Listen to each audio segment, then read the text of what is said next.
Live from downtown Detroit, Local 4 News at noon starts now.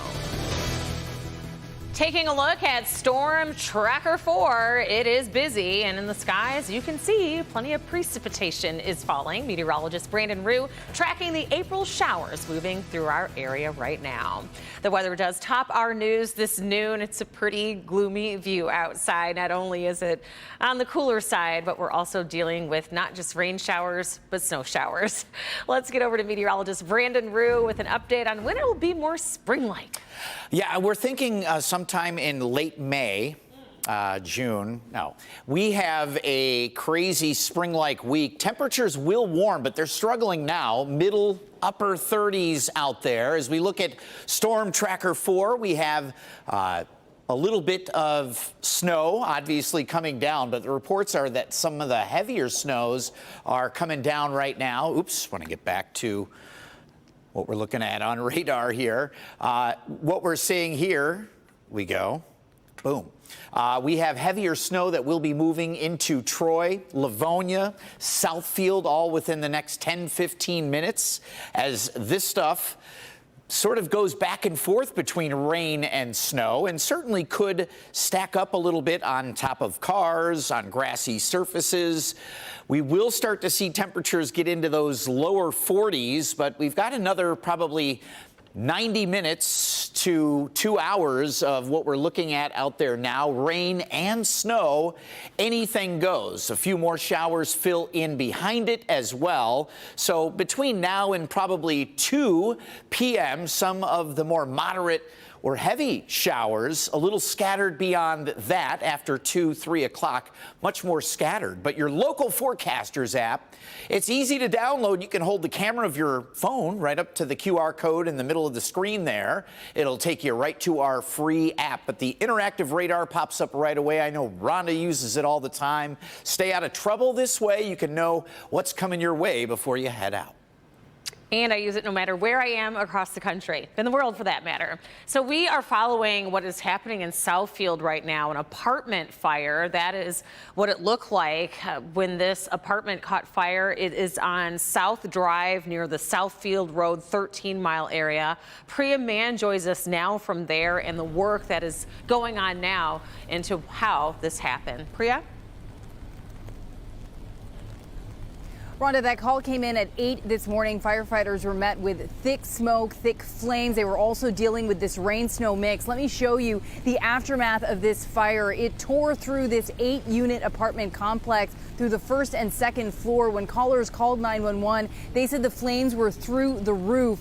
First responders were here within 6 minutes dealing with that heavy fire. 8 units in total had heavy damage. Thankfully, everyone did get out okay. There were no injuries either to the folks who live here or to firefighters. This was a third alarm.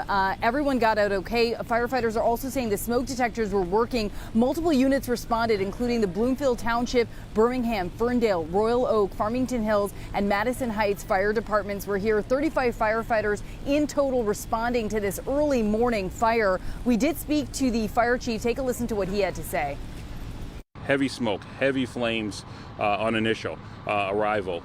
So like I said, it had a very head start on us before we got here. We were able to get it under control. I think it took us about 35-40 minutes to get it under control.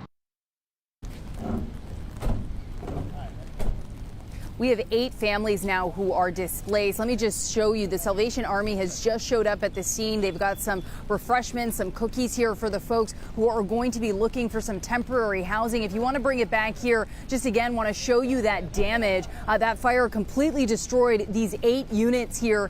The cause of the investigation at this time is still under investigation. But again, that call came in at around 8 this morning with flames through the roof. We will have the very latest for you coming up today at 5 o'clock. Also talking to neighbors and folks who were here when that fire started. Reporting live in Southfield, I'm Priya Mann, Local 4. All right, Priya, thank you.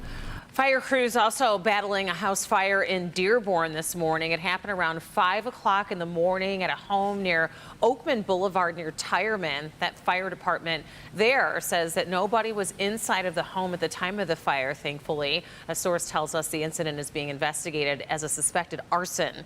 Stay with us for later editions of Local 4 as we continue to follow that investigation.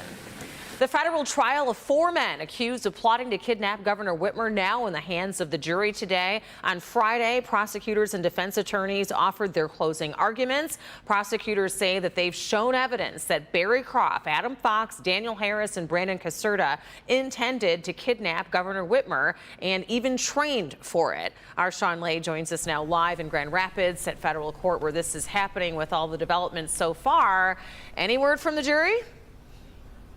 That's the key question, Rhonda. Not yet. Been very quiet from the jury this morning. As a matter of fact, defense attorneys just walked past us to go to lunch right now. I was able to ask them if they've heard anything, any questions from the jury. They said no. Very, very quiet so far. The jury got this case, as we told you, late Friday afternoon. The jury then took the weekend off, and they began deliberations 8:30 sharp this morning. They've got a lot to work on. The jury has to go over 3 weeks of evidence, arguments, secret recordings, and testimony from FBI agents, along with multiple FBI informants who infiltrated the Wolverine Watchman group after one member went to police alarmed at the talk of violence and kidnapping.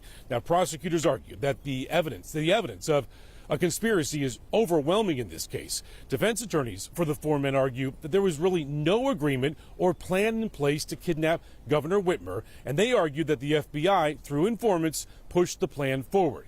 Now, again, Rhonda, we're monitoring what's happening today here in federal court in Grand Rapids. We will let you know certainly the moment there is a verdict. Could come today, but perhaps it could come tomorrow. So we're just have to stay here and wait and see what the jury decides. Back to you. And a lot of people are anxious to see what that jury decision will be. Sean, thank you for that update.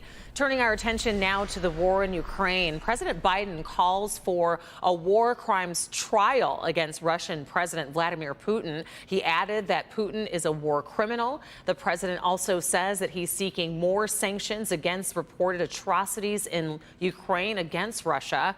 President Biden's comments come after the Ukrainian president, Volodymyr Zelensky, visited Bucha, one of the towns surrounding the capital city of Kyiv, where Ukrainian officials say that the bodies of civilians have been found there. Zelensky called the Russian actions genocide and called for the West to apply tougher sanctions on Russia. Meantime, Secretary of State Blinken says that the State Department is working to document any atrocities, calling the images a punch in the gut. Let's get to Bree Jackson from Washington. Strong words from Ukraine's president, who says Russian forces are targeting civilians and is accusing Russia of genocide. More horrific images of the scenes on the ground in Ukraine. Drone video from above shows block after block of destruction caused by Russian forces. Ukraine's president sharing heartbreaking stories from his country during a video message at the Grammys. The silence of ruined cities and killed people. Our children draw swooping rockets, not shooting stars. Ukrainian troops continue to put up a fierce fight, forcing Russia to retreat from areas like the capital city. Russia's original plans to take over the whole country, including Kyiv, have been dealt a devastating setback. They are regrouping. Russia's economy has been crippled by sanctions. U.S. officials say relief remains a potential negotiating tool to help end the war. Our focus is on making sure that we're doing everything possible to strengthen Ukraine's hand at the negotiating table, including with a potential meeting between President Zelensky and President Putin. And that's exactly what we're doing.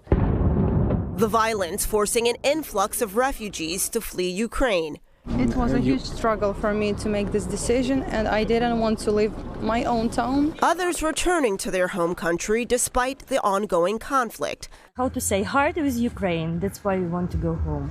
Work on a peace treaty continues, but a deal appears a long way off.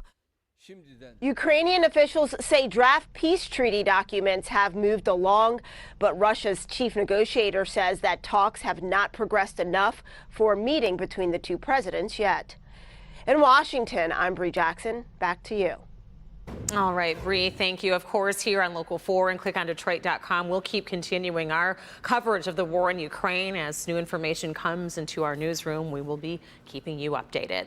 The Senate Judiciary Committee will vote today on whether to advance the nomination of President Biden's Supreme Court nominee, Judge Ketanji Brown Jackson. That vote will likely end up split down party lines 11-11, but there are still ways that Jackson's nomination can move to a confirmation nomination vote. It's rare for the Senate Judiciary Committee to tie on a Supreme Court nomination, but nomination battles have become increasingly contentious, and the current Senate is split 50-50. If confirmed, Jackson will be the first black woman to be a Supreme Court justice. Still to come, travel chaos after mass flight cancellations leave thousands of frustrated travelers stranded. What we are learning about the cause of the problem.